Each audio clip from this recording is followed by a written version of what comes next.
So today I'd like to do some guitar explorations. So the thoughts here is that just taking some ideas I've been thinking about recently, and then some different concepts I've ran into over the years. Jack Grassel talks about playing 4 notes per string. Mick Goodrick talks about playing up and down on one string. I've also mentioned Dr. William Fowler talks about, in the Downbeat magazine, there was an article about tetrachords. So that's what I'll mostly be focusing in here. So I think what I'll do is I'll just maybe take one of these and maybe explore it a little bit. I think it was pretty easy to follow. I'll include a PDF in the description below of key of C. This is all key of C. A lot of my videos feature me kind of playing in one key. So let's look at this starting from G here. So G, A, B, C, D, E, F, G. So that's kind of just Mixolydian. And what I'm choosing to do, I'm choosing to play one finger for each note. Okay, and then what I'm going to do here, rather than continuing up the scale, I'm just going to do the same thing here: G, A, B, C, tetrachord, and then D, E, F, G. I come backwards: G, F, E, D, C, B, A, G, and then the same here: G, F, E, D, C, B, A, G. So in the Dr. Fowler article, that I've mentioned that, and I have that linked in one of my videos. I don't remember which one. He talks about this, how you can take these major, minor tetrachords and create the different modes. So for example, here, major tetrachord and a minor tetrachord creates a Mixolydian sound, so like a G7 chord. So to my mind, then what you can do is you can say, okay, well, I'll play some G major ideas and I'll play some D minor ideas over a G7th chord. So maybe I'll just kind of do that a little bit. And I think just to give it a little bit more of a sound, I think I'll go ahead and just jump right into some octaves. So all the octaves do, it just gives me more sound. I'm not playing with any, like a bass player or drummer or a backing track. I'm not really set up to do very much with the live tracks. I have some tracks that I'll be using, but maybe I'll just kind of play around with that a little bit. So I've got a G7. I'll just kind of think of this as kind of a G7 vamp. I'll put this thing I'm using here. This is a drum jam, and then I'll just kind of play some G major ideas and D minor ideas, and then I think I'll kind of borrow the concept of these chromatics.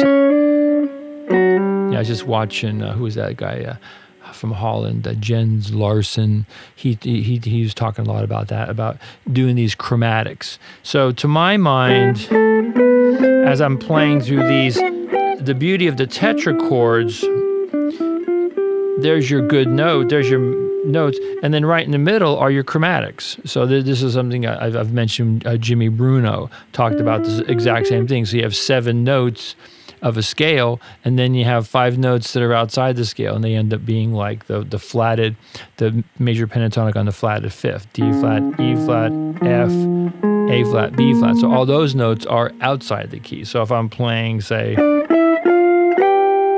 then I can play. Right, so, and all of a sudden, I can kind of create my own kind of jazz licks, bebop licks, whatever you want to call it.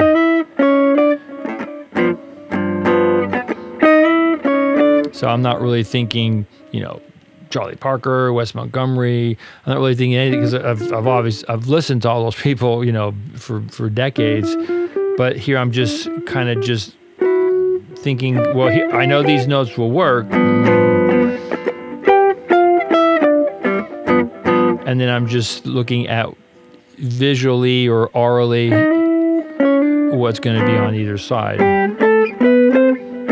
There's your typical blues note.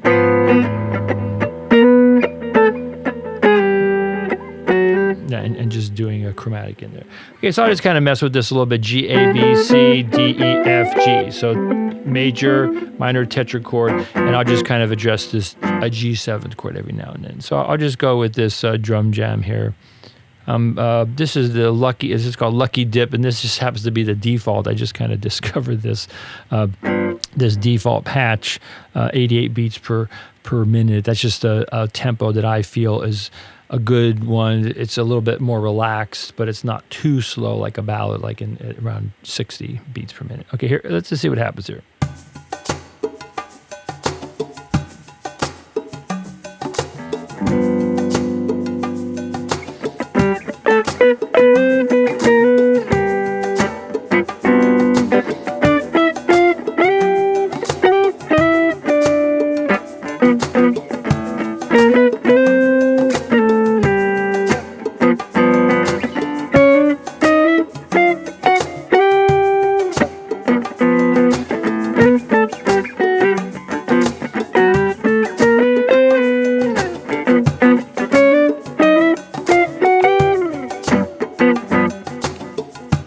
Just a couple ideas. That little lick there, that's just something I discovered as I was getting ready for this video. I was just trying out some different ideas. I thought that's kind of an interesting little chromatic thing.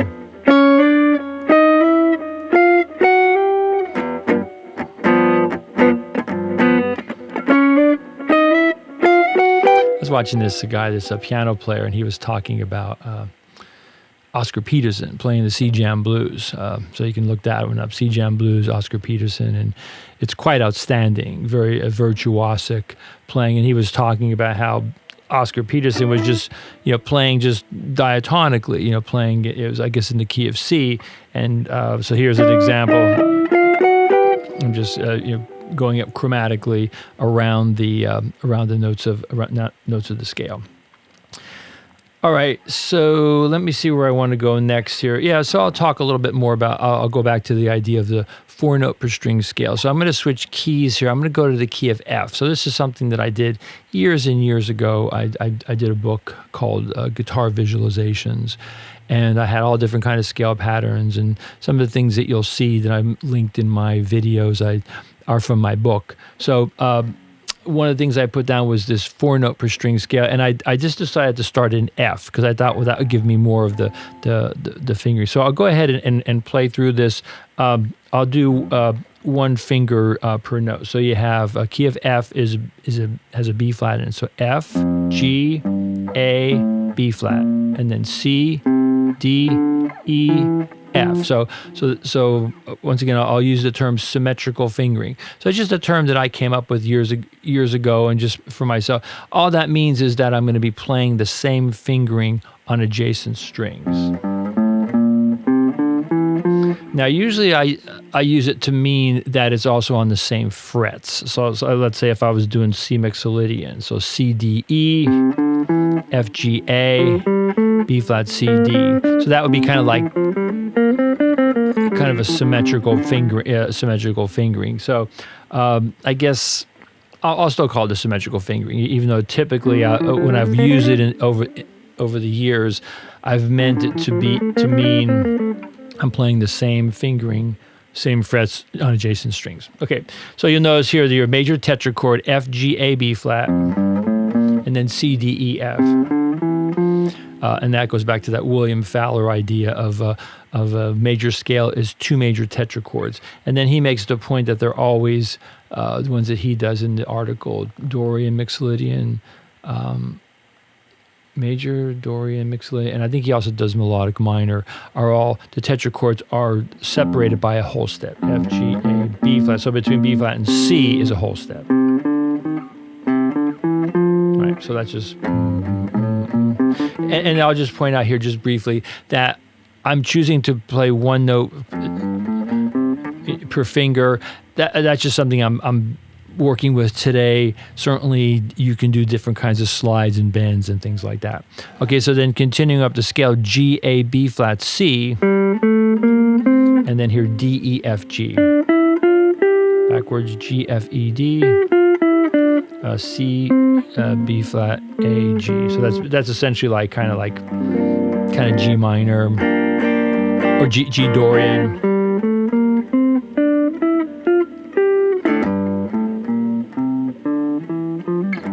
Was that the McLaughlin piece 1 or piece 2? One of those.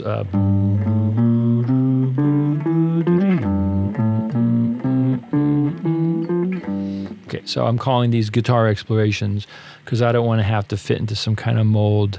I've been playing guitar, teaching guitar for decades, and I'm just gonna share with you whatever comes out. And if you like it, great. If you don't, then I guess you have to watch somebody else's video.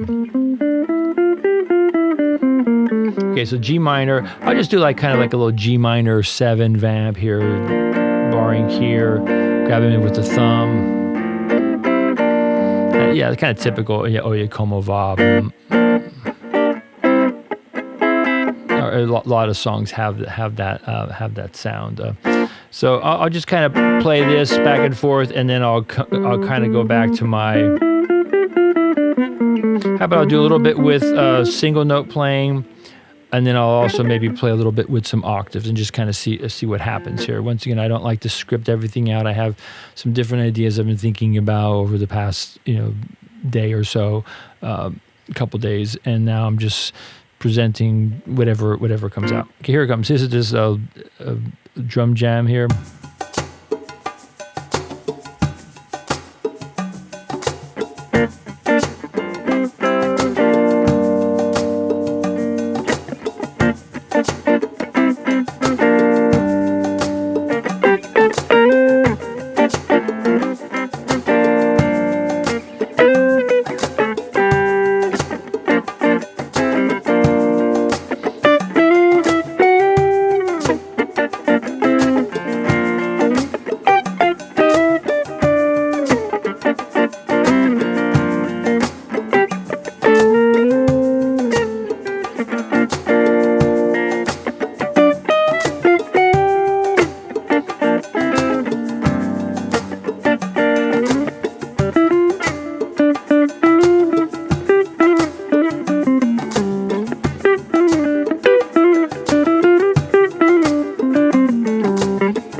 So there, I was just kind of messing around with that.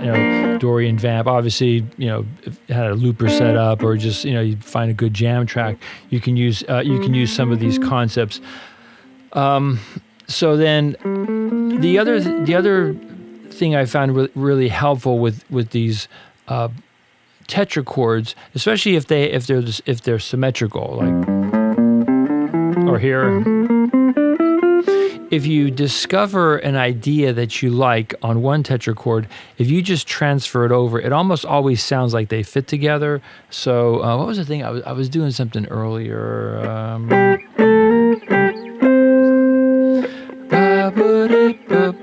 I'll do the same thing here.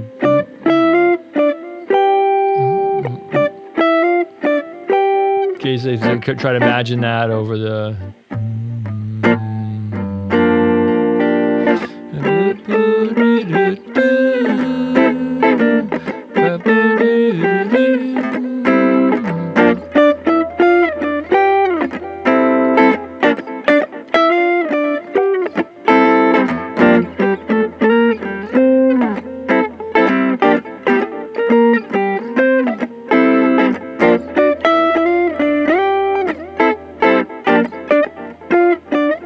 So you can kind of see how that works, and you can take that in different directions. Okay, so then what happens with this, I'll try to flesh out the rest of this F major scale. So F, G, A, B flat, C, D, E, F, G, A, B flat, C, D, E, F, G. Then what happens here, these two strings have the same thing. You're starting from the third of the chord, A, B flat, C, D, and then E, F, G, A. All right, so it's kind of an interesting... And the minor tetrachord. And And then here, kind of, I guess I'll call this Phrygian tetrachord.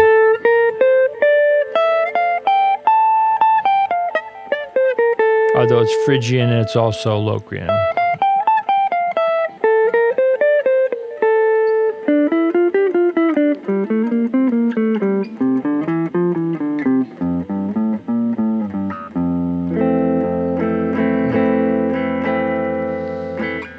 Okay, let's see if there's anything else I wanted to do here. I guess I could do a little bit with. Let me maybe put on a different track here. How about I'll put on kind of just like a basic swing. This is going to be D minor, G7, C. Using, and I'll do some tetrachords. A lot of different ways you can look at this. I always felt that like when you think about like what Coltrane was doing, how he was taking 4-note patterns, 1, 2, 3, 5, and then he was just using them, you know, in different permutations, and you know, taking them around, you know, minor thirds, major thirds. So I always thought that if I could just kind of get all these like little pieces and get them to the point where I can just manipulate them in different ways, that I would be able to you know develop my own language. So I guess that's kind of what I'm attempting to do here. So how about for this example, I'll default back to the octaves, just because I never really spent a lot of time playing jazz. I played a lot of jazz rhythm in groups, backing up horn players, but I was never really a jazz soloist. I've taught a lot of classic rock things. I'm kind of a little bit more of a rock player, but when I'm doing these videos, I just kind of like to explore these concepts. So how about I'll do D, E, F, G, and then for the D minor 7 and G7, and then when I go to the C major 7th chord, I'll go G, A, B, C, and just kind of just feel my way through this to try to get all the good notes. It means I'm not going to sit here, I don't want to do too much analysis, but this D, E, F, G tetrachord works really well on a D minor chord, G7th chord, and then G, A, B, C, that gives you a lot of good notes for the C. This is iReal Pro. This is like a 2-5-1 in 12 major keys. I'm just going to loop around a D minor 7, G7, C major 7, C major 7, and then this. I think this is about what is my tempo here? I think it's around 100. Okay, let's see what happens here. No, I don't want to do that. I think I accidentally grabbed the key of F also. I just don't want to do that right now. Okay, here we go.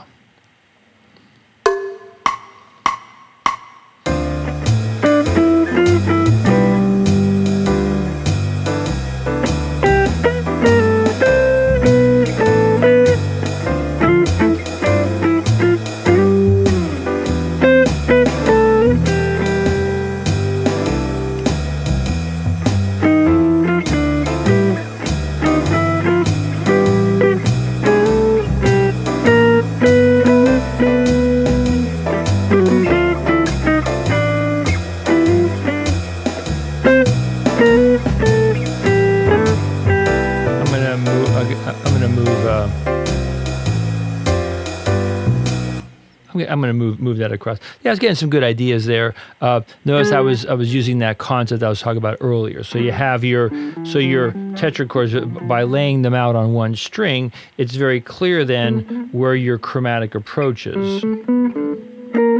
Yeah, I think that jazz piano player guy I was looking at.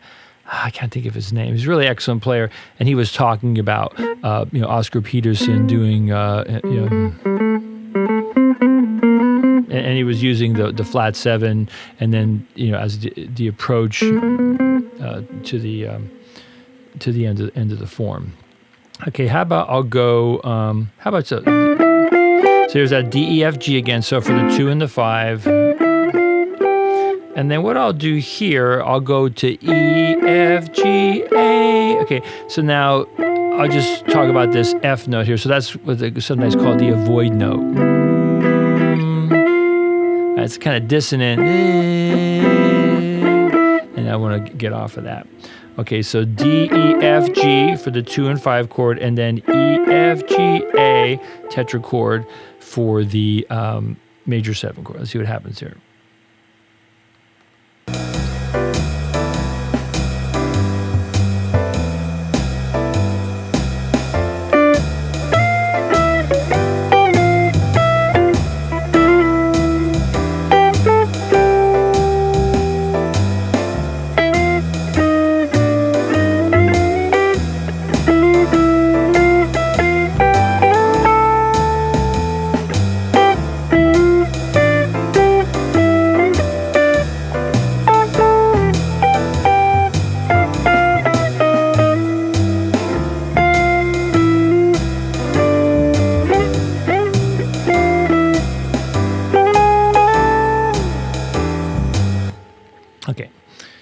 So that's just a couple ideas there.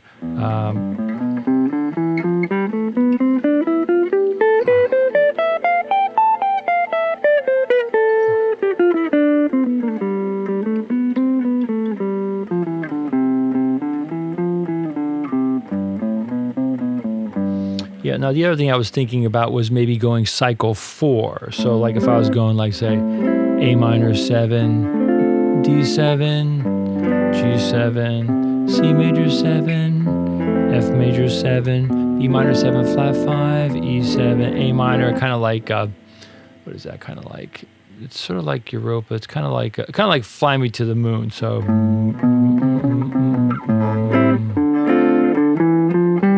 D minor, G, C major 7.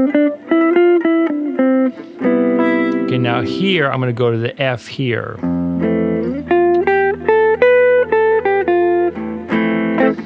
minor 7 flat 5. Now here I'm just, rather than jumping up to here, I'm just going to jump down to here. E, F. And then A minor.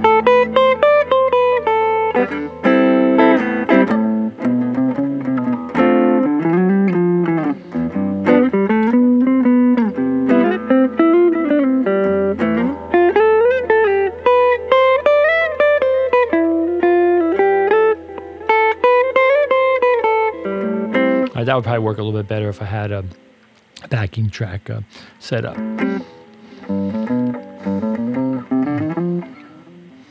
Okay, I'm getting a little bit long-winded here talking, so I think I'll just end up here with this. So hopefully you'll get some good ideas out of this using 4-note per string tetrachords in your improvisation and in your creating your own thing. So I think to end off here, maybe I'll go back to the drum jam. I'll just kind of just jam out just to end the video. Okay, so thanks for watching and listening.